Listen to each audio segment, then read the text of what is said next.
টিহুত প্ৰাণৰ শিল্পী জুবিন গাৰ্গলৈ শ্ৰদ্ধাঞ্জলি জনাই বিশেষ শ্ৰদ্ধাঞ্জলি অনুষ্ঠান। টিহুত জুবিন গাৰ্গৰ মনৰ নিজানত শীৰ্ষক অনুষ্ঠানত জ্যেষ্ঠ কেবিনেট মন্ত্ৰী ৰঞ্জিত কুমাৰ দাস, টিহু হাইস্কুলৰ খেলপথাৰত জুবিন গাৰ্গৰ মনৰ নিজানত ক্ষেত্ৰখনত নিশা বন্তি প্ৰজ্বলন কৰি জ্যেষ্ঠ কেবিনেট মন্ত্ৰী ৰঞ্জিত কুমাৰ দাসে জুবিন গাৰ্গে পৰিৱেশন কৰা গীতসমূহ জুবিন সংগীত হিচাপে নামকৰণ কৰিবলৈ আহ্বান জনায়। মোৰ দৃষ্টিত জুবিন গাৰ্গ বিশ্বশিল্পী বুলি উল্লেখ কৰি আগন্তুক দিনত টিহুৰ ৰাইজৰ লগত মিলি জুবিন গাৰ্গৰ এটা প্ৰতিমূৰ্তি স্থাপন কৰিব লাগিব বুলি মন্ত্ৰীগৰাকীয়ে প্ৰকাশ কৰে। টিহুৰ জুবিন গাৰ্গ অনুৰাগী সমাজৰ উদ্যোগত প্ৰিয় শিল্পীগৰাকীৰ 53সংখ্যক জন্মবাৰ্ষিকী 18 আৰু 22 নৱেম্বৰত দুদিনীয়া কাৰ্যসূচীৰে আয়োজন কৰা অনুষ্ঠানত মন্ত্ৰীগৰাকীয়ে বন্তি প্ৰজ্বলক হিচাপে অংশ লয়। এই অনুষ্ঠানত মন্ত্ৰীগৰাকী জুবিন গাৰ্গক সৰি আৱেগিক হৈ পৰে।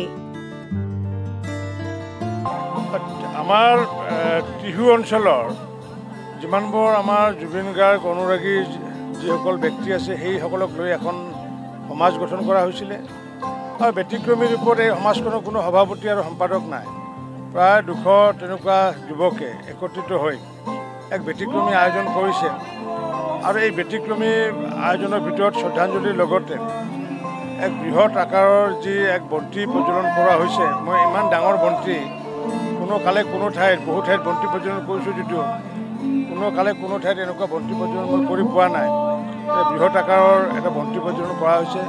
আকাশ বন্তি প্ৰায় 1500 আকাশ বন্তিৰ ব্যৱস্থা কৰিছে আৰু লগতে মই এটা ভাল পাইছোঁ যে যি জুবিন সংগীত আমি সকলোৱে জানো যে জ্যোতি সংগীত জানো, আমি ভূপেন্দ্ৰ সংগীত আমি জানো বা ৰাভা সংগীত জানো, ৰবীন্দ্ৰ সংগীত জানো, কিন্তু এতিয়াৰ পৰা প্ৰতিযোগিতাৰ আয়োজন কৰা হৈছে। মই অসমবাসী ৰাইজক আহ্বান জনাইছোঁ যে জুবিন সংগীত নামেৰে যাতে বিভিন্ন ধৰণৰ প্ৰতিযোগিতা আদি যাতে অনুষ্ঠিত কৰা হয়।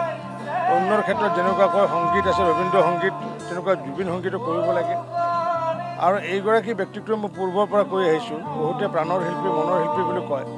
মোৰ দৃষ্টিত কিন্তু সকলোৱে প্ৰাণৰ শিল্পী মনৰ শিল্পী, কিন্তু মোৰ দৃষ্টিত কিন্তু জুবিন গাৰ্গ বিশ্বশিল্পী। কাৰণ কিয় যিহেতু তেখেতে 42,000 গীত গাইছিলে, 38,000 সংগীত সংৰক্ষিত হৈ আছে, 43টা ভাষাত গাইছিলে আৰু যিহেতু গুগলে যিহেতু স্বীকৃতি দিছে যে humming king of the world বুলি, গতিকে সেইকাৰণে এইগৰাকী ব্যক্তিক আমি বিশ্বশিল্পী হিচাপে নামাকৰণ কৰি আগন্তুক দিনত যাতে জুবিন সংগীত যাতে অসমত যাতে প্ৰতিযোগিতা আদি যাতে অনুষ্ঠিত কৰে, যি জুবিন সংগীতৰ যি ধাৰা সেই ধাৰা যাতে যুৱ চামৰ মাজত নবীন চামৰ মাজত যাতে অব্যাহত ৰাখিব পাৰোঁ, তাৰ কাৰণে অসমবাসী ৰাইজক আহ্বান জনাইছোঁ।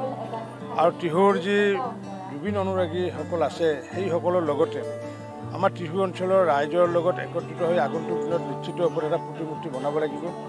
প্ৰতিমূৰ্তিটো বনাওঁতে যাতে খৰখেদা নহয়। অসমত প্ৰতিমূৰ্তি লৈ পেলাই বিভিন্ন ঠাইত বিতৰ্ক সৃষ্টি হৈছে।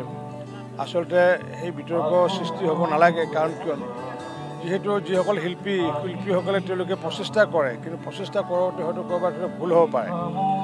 ভূপেন হাজৰিকা দেৱৰ যেতিয়া প্ৰতিমূৰ্তি স্থাপন কৰিছিলে তেতিয়াও বহুতৰ বিভিন্ন ধৰণৰ মত আছিলে।